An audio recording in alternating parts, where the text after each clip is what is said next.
They say your skill makes you a good performer, but your choices make you a good role model, an icon.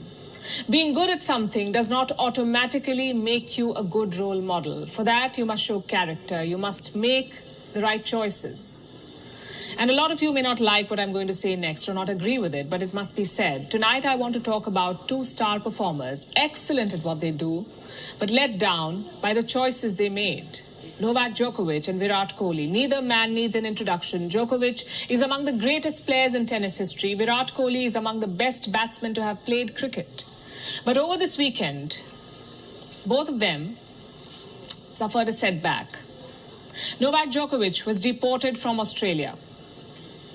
Entirely his own fault. He refused to take the Wuhan virus vaccine. Australia said no vaccine, no entry. So after a long legal tussle, Djokovic was deported.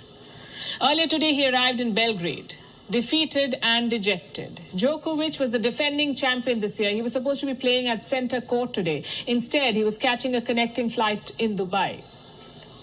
Like I said, entirely his fault. Virat Kohli's setback was different though. First, his team lost. They lost the test series against South Africa. India arrived as favourites, but they couldn't beat an inexperienced South Africa. One day later, Kohli posted this message on social media. He said he'd resigned as India's test captain. And I know these stories are vastly different, the circumstances, the motives, but two things are common. A, the on-court achievements of both players. Djokovic has the joint most number of Grand Slam titles. Kohli is India's most successful test captain. They're specimens on the field, ruthless, dedicated and successful, and that made them good performers. But what about their values? Well, that's point B. Both men made choices that have derailed their legacy. Djokovic thought he was above everything. Rules applied to others, not to him.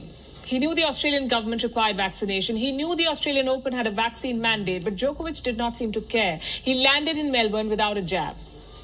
What about Virat Kohli? On vaccination, he's a vocal ambassador. On team spirit, not so much. Kohli's attitude to the game was never in doubt. He was brash and in your face. That's who he is. But did his teammates like this approach? According to reports, no, they did not. Some of them were unhappy with Kohli's tactics. They say he was not approachable. Kohli, the skipper, was slowly losing the dressing room. And for a team sport, this can be disastrous. India never won an ICC tournament under Virat Kohli. They won 3 under his predecessor, MS Dhoni. And I'm not saying this is entirely Kohli's fault. I'm saying his leadership probably did not help. Let me give you an example from the last test match in South Africa. India's appeal for a wicket was overturned by the TV umpire. It was a surprise call, but that's how the game works. Some calls go your way, others don't. Instead of moving on, Virat Kohli did this. He started speaking into the stump microphone. He accused South African broadcasters of rigging the match. Some of his teammates joined in. Imagine if a 10-year-old child was watching this. His hero is Virat Kohli. He's rooting for Team India. And what does he see on the television? His hero throwing a tantrum and making unfounded accusations. I know that perfection is hard to achieve. These athletes are human after all. But when you're a Virat Kohli or a Novak Djokovic, you honestly don't have the luxury of making those mistakes. Your conduct must be perfect. Your words must be positive.